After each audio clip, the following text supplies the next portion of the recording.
Hello, I am Jimmy Chen, a Jimmy Chen.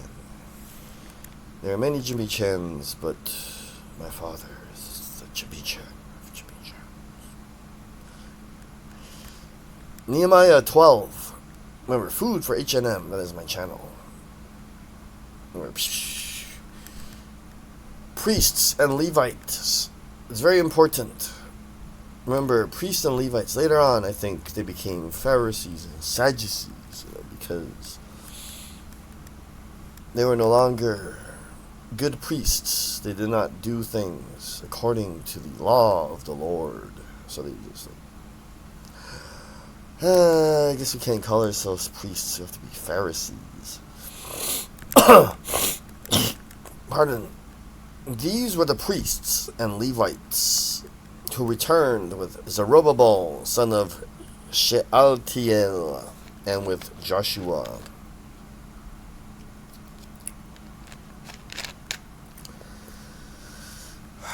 So Zerubbabel is another priest. Seraiah, Jeremiah, Ezra, Amariah, Malach, Hattush, Shechaniah, Rehum, Meremoth, Iddo, Ginnethon, Abijah, Mijamin, Moadiah, Bilgah, Shemaiah, Joiarib, Jedaiah, Salu, Amok, Hilkiah, and Jedaiah. These were the leaders of the priests and their associates in the days of Joshua. So remember, Joshua, this is not the same Joshua as Moses' successor. The Levites were Jeshua, Binui, Kadmiel, Sherebiah, Judah, and also Mattaniah, who together with his associates was in charge of the songs of thanksgiving. Bekbukiah and Unni. Strange. There's Ono, which is delicious, and Uni is like a kind of sushi. Their associates stood opposite them in these services. Joshua, here's a description of Joshua. Joshua was the father of Joiakim,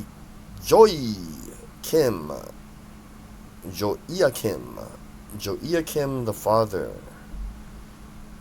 of Eliashib, the father of Joiada, the father of Jonathan, and Jonathan the father of Jaddua. In the days of Joiakim, these were the heads of the priestly families. Of Seraiah's family, Meraiah, of Jeremiah's, Hananiah, of Ezra's, Meshullam.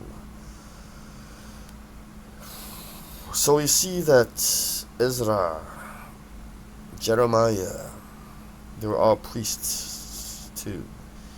So remember, everyone knows that Jeremiah is a prophet, but he's also a priest prophet. And of course, I mentioned in earlier videos that, remember, someone named Joiada, he was a priest, but he was also, there's like, in the line of succession to the king, he was also like of the royal blood. So,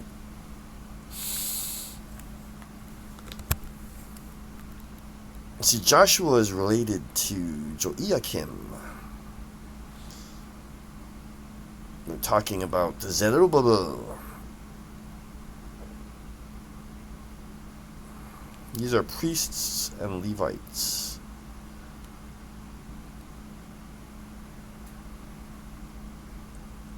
Returned with Zerubbabel. Okay, so there's another guy. So remember, Ezra was a teacher of the law. But Nehemiah, when he returned to rebuild Jerusalem, some priests and Levites came with him. So they just, remember, Ezra also made it into Nehemiah's book. Ezra is the book before Nehemiah. So Zerubbabel, they just stuck him in there too. Made it into Nehemiah's book. So he led some priests and Levites. Because remember, like, you have to watch an earlier video. Like, one king was taken to Egypt, and then one king was taken to Babylon, and then, like, another king taken to Babylon.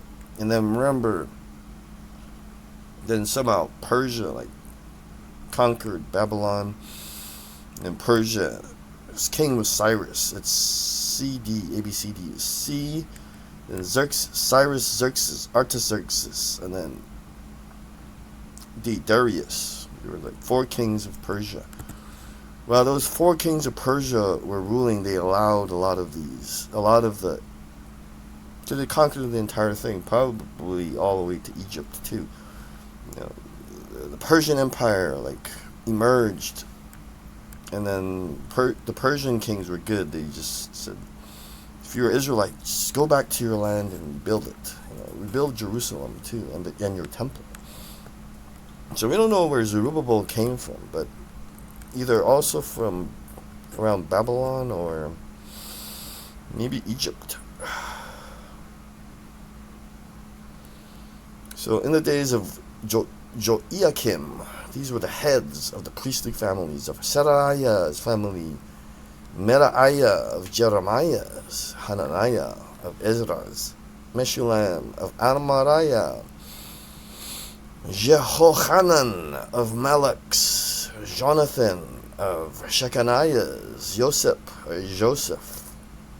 of Harim's, Adonai of Meramoth's, Helkai of Edo's, Zechariah of Ginnethon, Meshullam of Abijah, Zikri of Miniamin's, and of Moadiah's, Piltai of Bilgaz, Shamua of Shemaiah's, Jehonathan of Joiarib's, of Mattaniah of Jedaiah's, Uzzi of Saluz, of Kalai of Amok's, Eber of Hilkiah's, Hashabiah of Jedaiah's, Nethanel, the family heads of the Levite in the days of Eliashib,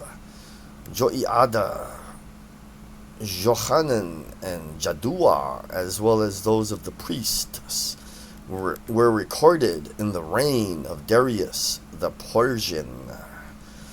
Family head is among the descendants of Levi or Levi up to the time of Johanan, son of Eliashib, were recorded in the book of the Annals. And the leaders of the Levites were Hashabiah, Sherebiah, Jeshua, son of Kadmiel, and their associates, who stood opposite them to give praise and thanksgiving, one section responding to the other, as prescribed by David, the man of God. You know, once in church, or was it at a group Bible study, like in someone's home, I wanted to share that when you sing praise and play instruments, it is like a way to, is also like attack, like, because there's something called spiritual warfare. It is part of like fighting. You can pray and fight, and then you can like sing praises, because you know, there's this movie called Dune, and they have a weapon, right? It's a sonic weapon, and they go and they pull the trigger and boom, you know. And then the Fremen, they use those weapons really well because they can like kind of sing like Micronesian people here in Hawaii. So they kind of like, they have melodic voices and have nice voice qualities. You know, they go something like that, and boom, you know, there's wow, you know, they really know how to use these sonic weapons. And then one time, you know, Paul Atreides, you know, from the house of Atreides. His name is Muad'Dib. And then one of them goes, had the gun on. He's like, Muad'Dib. The gun like went crazy. He used the name of the Lord Jesus and sing praises. Like when Israel would fight, with weapons, like with their armies. The priests, you think they're just soft guys and like soft clothes. But priests, they also have weapons and they fought, and then they actually played music. So that must have been like strange, when ancient Israel went to fight. Sometimes they had the ark with them, but they had priests that fought, and then they would like sing.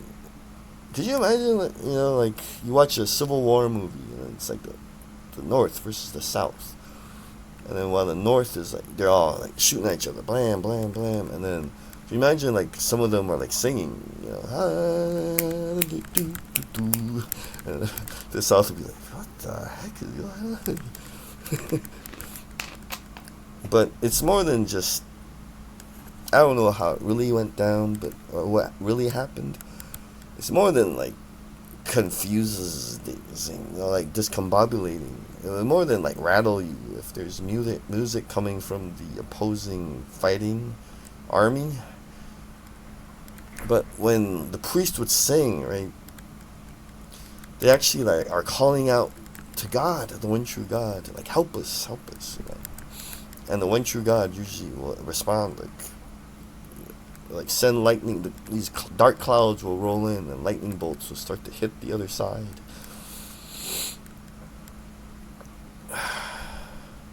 So one stood opposite them to give praise and thanksgiving. One section responding. But what I was getting at is I shared that, and then everyone was like, nah, no, singing isn't like also some kind of offensive weapon. I guess it's part of warfare. It's part of the warfare.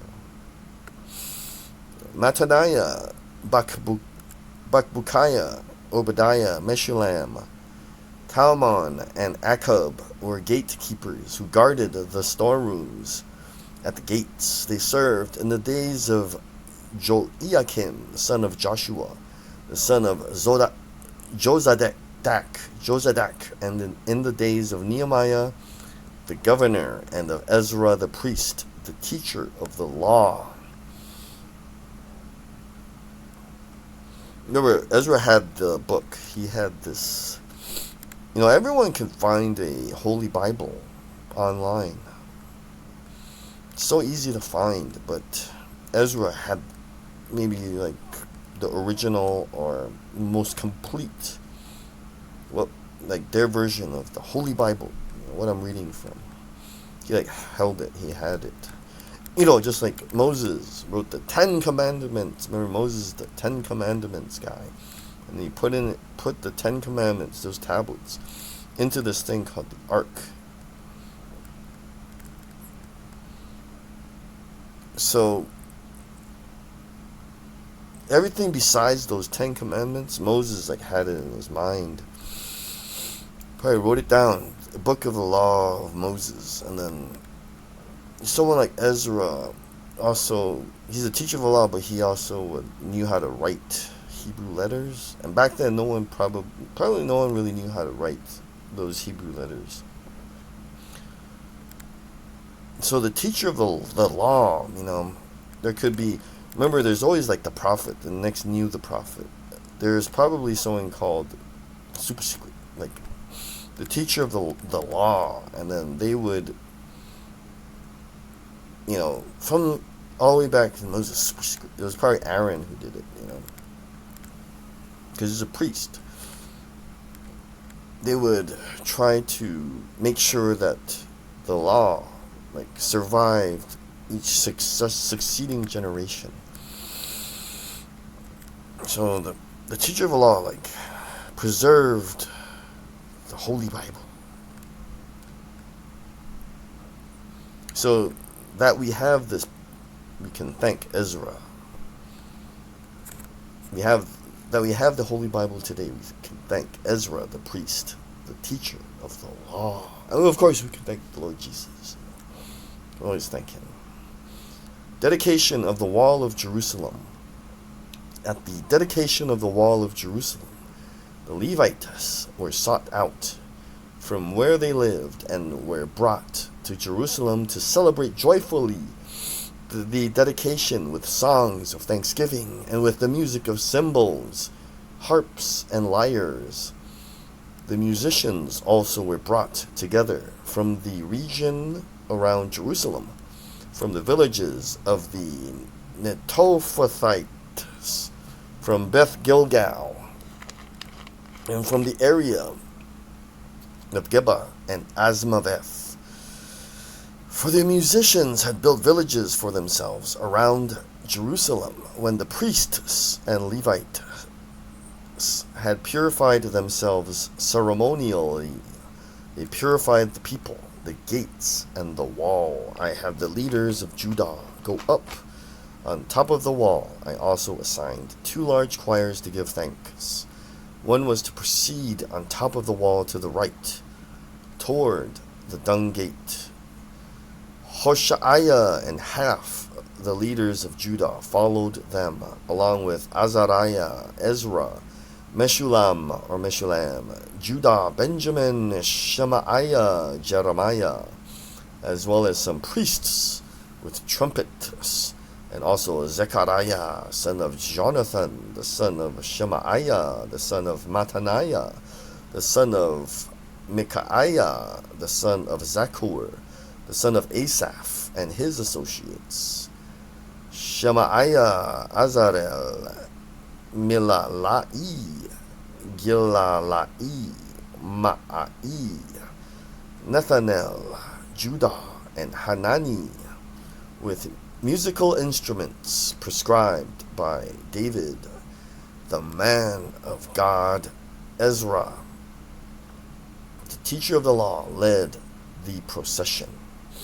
At the fountain gate, they continued directly up the steps of the city of David on the ascent to the wall and passed above the site of David's palace to the water gate on the east.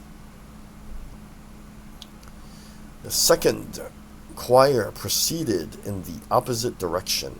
I followed them on top of the wall, together with half the people, past the Tower of the Ovens to the broad wall. Over the gate of Ephraim, the Jashanah gate, the fish gate, the tower of Hananel, and the tower of the 100, as far as the sheep gate. At the gate of the guard, they stopped. The 2 choirs that gave thanks then took their places in the house of God, and so did I, together with half the officials as well as the priests, Eliakim, Maaseiah, Miniamin, Micaiah, Elioenai, Zechariah, and Hananiah with their trumpets, and also Maaseiah, Shemaiah, Eleazar, Uzzi, Jehohanan, Makijah, Elam, and Ezer. The choirs sang under the direction of Jezrahiah, and on that day they offered great sacrifices, rejoicing because God had given them great joy. The women and children also rejoiced. The sound of rejoicing in Jerusalem could be heard far away. At that time, men were appointed to be in charge of the storerooms for the contributions, first fruits, and tithes.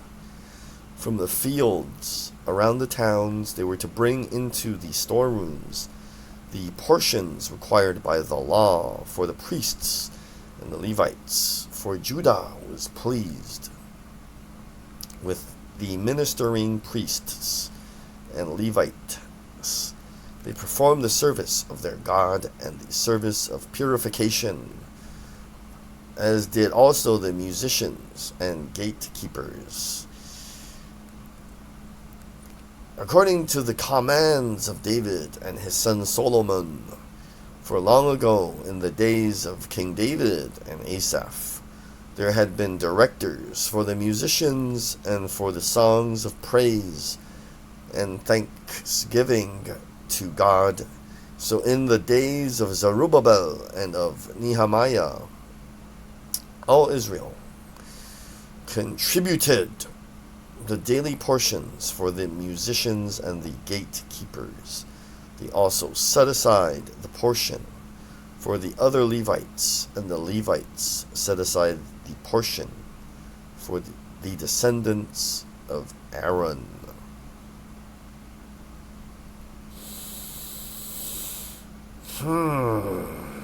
Let us finish with Nehemiah 13.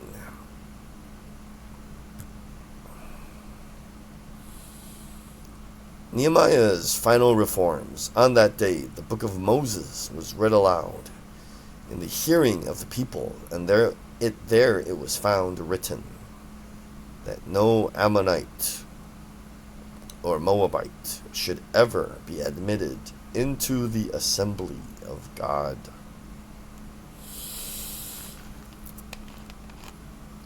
Because they had not met the Israelites with food and water, but had hired Balaam to call a curse down on them. Our God, however, turned the curse into a blessing. When the people heard of this law, they excluded from Israel all who were of foreign descent. Before this, Eliashib, the priest, had been put in charge of the storerooms of the house of our God. He was closely associated with Tobiah, and he had provided him with a large room formerly used to store the grain offerings and incense and temple articles, and also the tithes of grain, new wine, and olive oil prescribed for the Levites, musicians, and gatekeepers, as well as the contributions for the priests. But while all this was going on, I was not in Jerusalem, for in the 32nd year of Artaxerxes, king of Babylon, so he was also king of Babylon, I had returned to the king. Sometime later, I asked his permission and came back to Jerusalem. Here I learned about the evil thing Eliashib had done in providing Tobiah a room in the courts of the house of God. Perhaps Xerxes and Artaxerxes are not Persians, they're Babylonians. Let's take a look. Xerxes.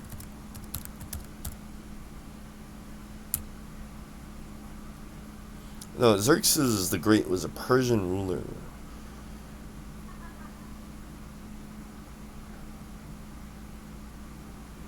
He was son of Darius the Great and Atosa, daughter of Cyrus the Great. So they are Persian kings, but also king of Babylon. Sometime later I asked, so I think Persia did conquer Babylon, maybe Egypt. Sometime later I asked, but if they're only the ones that returned from Babylon, you have to think, like, the first guy, Jehoahaz, and then there's Jehoiakim, Jehoiachin. The first guy, Jehoahaz, he's like, help me, I'm lost. I'm in Egypt. Don't forget my land. I'm a POW. Come save my man. Let's see if it was Jehoahaz.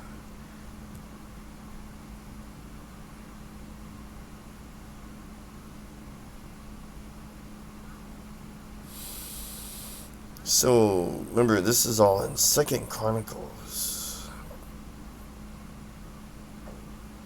You're going back into history. Interesting stuff. So after Josiah,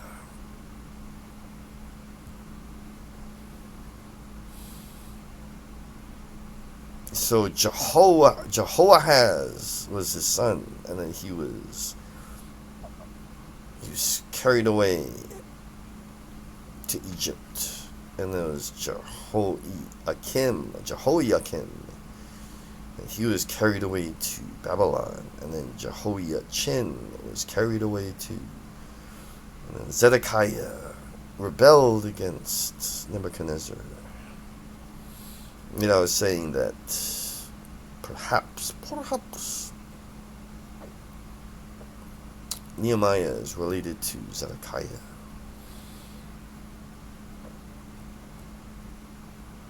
So you have to remember Ahaz, Jehoahaz. Where's Jehoahaz?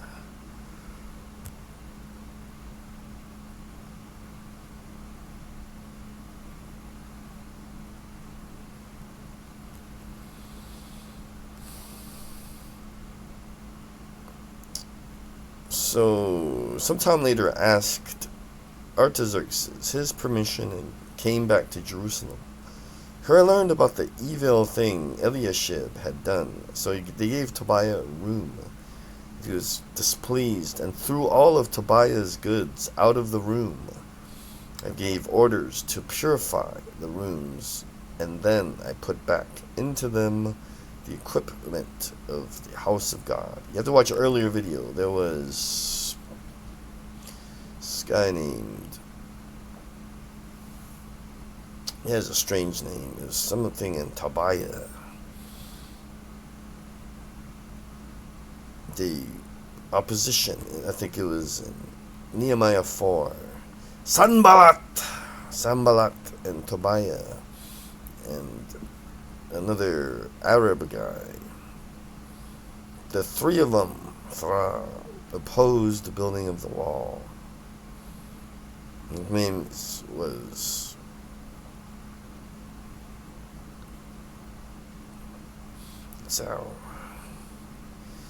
his name was Arab.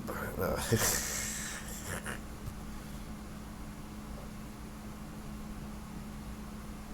So, my knees. To be the most, they'll never know.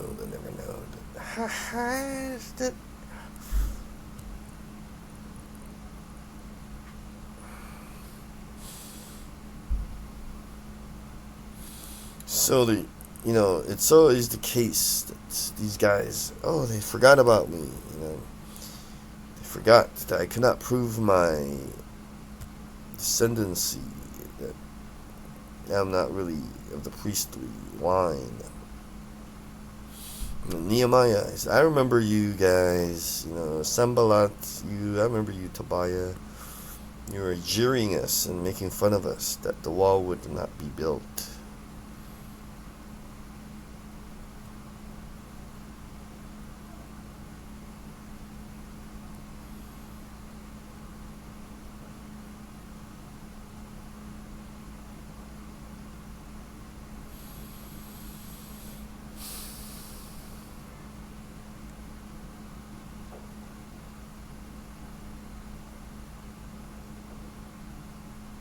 So we are back reading Nehemiah 13. So he threw Tobiah's stuff out. He put back into them the equipment of the house of God with the grain offerings and the incense. I also learned that the portions assigned to the Levites had not been given to them, and that all the Levites and musicians responsible for the service had gone back to their own fields. So I rebuked the officials and asked them, "Why is the house of God neglected?" Then I called them together and stationed them at their posts. All Judah brought the tithes of grain, new wine, and olive oil into the storerooms. I put Shelemiah the priest, Zadok the scribe, and a Levite named Pedaiah in charge of the storerooms, and made Hanan, son of Zakur, the son of Mattaniah,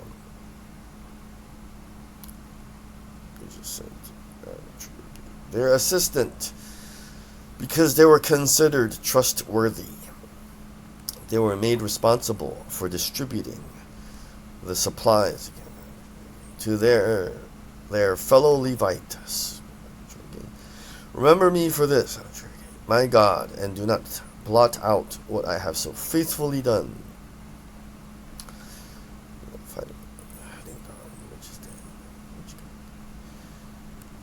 For the house of my God and its services. In those days I saw people in Judah treading winepresses on the Sabbath and bringing in grain and loading it on donkeys, together with wine, grapes, figs, and all other kinds of loads. And they were bringing all this into Jerusalem on the Sabbath. Therefore I warned them against selling food on that day. People from Tyre who lived in Jerusalem were bringing in fish and all kinds of merchandise and selling them in Jerusalem on the Sabbath to the people of Judah.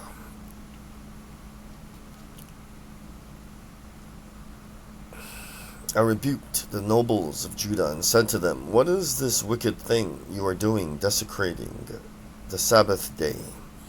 Didn't your ancestors do the same things, so that our God brought all this calamity on us and on this city? Now you are stirring up more wrath against Israel by desecrating the Sabbath." When evening shadows fell on the gates of Jerusalem before the Sabbath, I ordered the doors to be shut and not opened until the Sabbath was over. I stationed some of my own men. See, Nehemiah is very smart, because these merchants that were coming in, they could be spies, and they could have weapons. Like, once they come in to sell, they could just, aha, we're here to invade you. And on the Sabbath, they're supposed to rest, so they don't want to be attacked on the day that they're allowed to rest by the one true God, the Lord, the Adonai Sabaoth. So when I shut the doors on the Sabbath, so he stationed some of my own men at the gates, so that no load could be brought in on the Sabbath day. Once or twice the merchants and sellers of all kinds of goods spent the night outside Jerusalem. But I warned them and said, "Why do you spend the night by the wall? If you do this again, I will arrest you." From that time on, they no longer came on the Sabbath. Then I commanded the Levites to purify themselves and go and guard the gates in order to keep the Sabbath day holy. Remember me for this also, my God, and show mercy to me according to your great love. Moreover, in those days I saw men of Judah who had married women from Ashdod, Ammon, and Moab. Yes, lords and ladies, I'm remembering the story of Samson. Samson, very strong, I know the real story. He deliberately married a Philistine woman so that he could kill Philistines. But, this is a long time ago. The Lord said, don't marry these women that are from,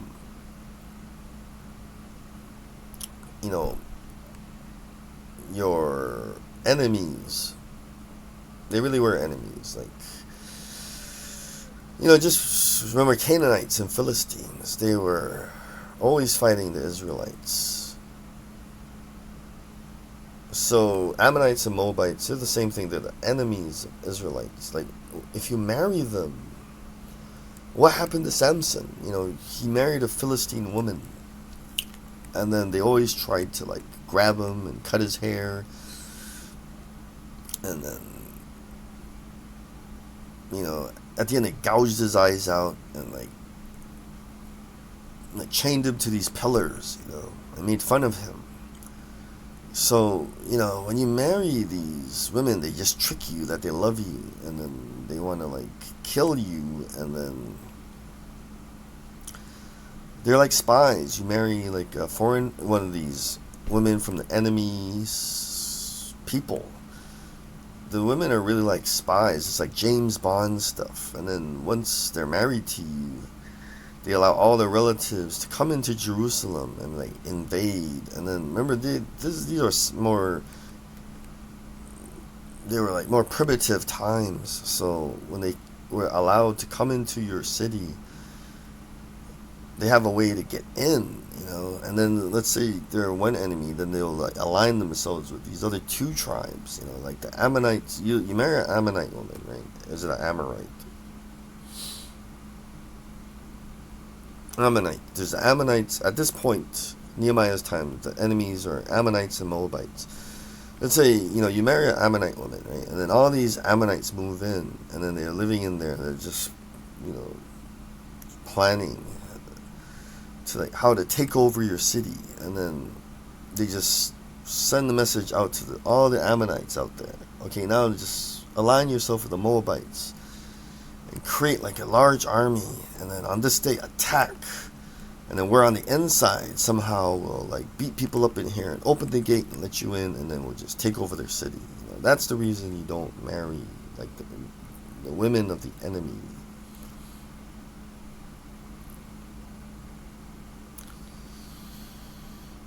Verse 15, in those days I saw people in Judah treading wine presses on the Sabbath and bringing in grain and loading it on donkeys, together with wine, grapes, figs, and all other kinds of loads. They were bringing all this into Jerusalem on the Sabbath, therefore I warned them against selling food on that day. People from Tyre who lived in Jerusalem. So we read all of this. They were bringing in fish, and then they said, no, we can't let people come in and sell things, because that could be a way for the enemy to invade us. So he said, remember me for this also, my God, and show mercy to me according to your great love. So men of Judah were marrying women from Ashdod, Ammon, and Moab. Half of their children spoke the language of Ashdod, or the language of one of the other peoples, and did not know how to speak the language of Judah. I rebuked them and called curses down on them. I beat some of the men and pulled out their hair. I made them take an oath in God's name and said, you are not to give your daughters in marriage to their sons, nor are you to take their daughters in marriage for your sons, or for yourselves. Was it not because of marriages like these that Solomon, king of Israel, sinned among the many nations? There was no king like him. He was loved by his God, and God made him king over all Israel. But even he was led into sin by foreign women. Must we hear now that you too are doing all this terrible wickedness and are being unfaithful to our God by marrying foreign women? One of the sons of Joiada, son of Eliashib, the high priest, was son-in-law to Sanballat, the Horonite, and I drove him away from me. So remember,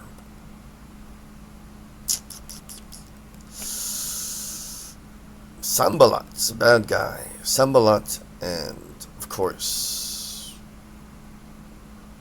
he has a funny name, Tobiah. It's like Toby.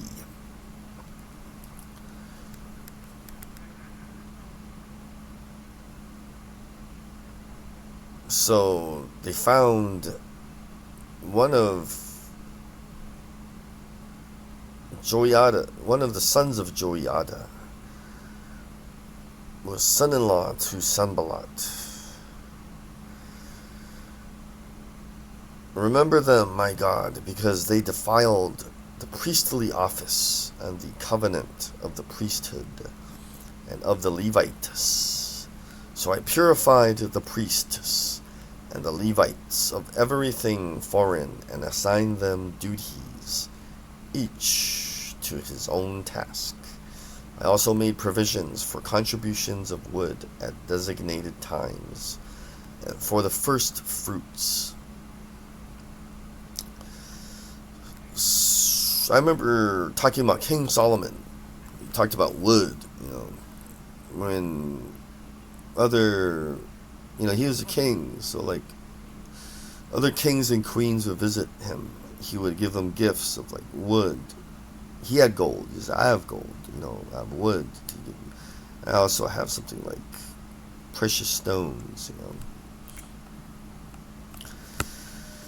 So I remember the temple, they said they usually had to like collect money so they could give it to people to like fix and maintain and improve the temple. Of course, they needed like animals and they needed precious metals. But now Nehemiah is like, we need wood. We need wood. We need contributions of wood.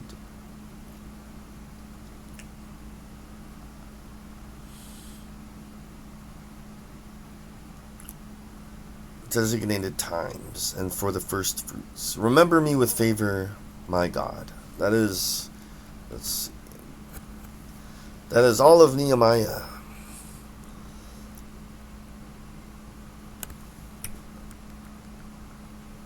So King Solomon is really smart, You need precious metals. I'm a kid, but I'm not a sophisticated, like, rich guy, or, like, I'm not, like, what is that guy's name? He wrote a book, Rich Dad, Poor Dad, the author of Kiyosaki, Rich Dad. Robert Kiyosaki tries to tell you, like, how to be a rich guy. Perhaps you don't just need money, You have to, like, let's think outside the box. You need gold. You need wood. Timber. Perhaps you need timber. You need meat. Like the temple, sacrifices. You need precious metals. You need money. You need people. People power. You need people that work for you. Like Scarface. First, you need weapons. Scarface was a gangster. He had weapons. First, he had guns. First, you get to the money. Then you get to the power. Then you get to the woman. So if you're a rich guy, I'm not talking about being a good Christian person. If you're a rich guy, you need not only the money. Because I was saying, if I'm a gangster, I'll just rob you. And if I'm a warrior, I'll just plunder you. Take your money, and then you're crying because you don't have the money. You don't have any money. I took it. So if you're a rich guy, you need weapons. You need people. You need like a little army. Power, weapons, army. So if you're a rich guy, again, you need money. You need business. You need land. That's called the choji. You need land, you need businesses, you need, like, to build, like, commercial property and, like, residential rental properties. You need businesses, you need money-making machines. But that's not it. You need weapons. You need, like, your own little army. And you need women. You don't necessarily have to be married to like 10,000 women, but like you have to have women like working for you, or like you have their loyalty, so they'll help you in other ways. First you get the money, then you get the power, the choji, and then you need the power, you need weapons, and you need like a little army. Women, you need the help of women. Women are interesting, like they're sneaky. They can manipulate, and they can like talk. But you need gold, you need precious metals, precious stones. You also have to have like diamonds and like, maybe, which would I pick? Rubies, emeralds, or sapphires? Emeralds. I like the green emerald. And you need, Nehemiah is saying once again, like King Solomon, you need wood from trees. So that's how you be a rich guy. Thank you for listening. Remember, keep God first. He'll take your place. And believe in the Lord Jesus.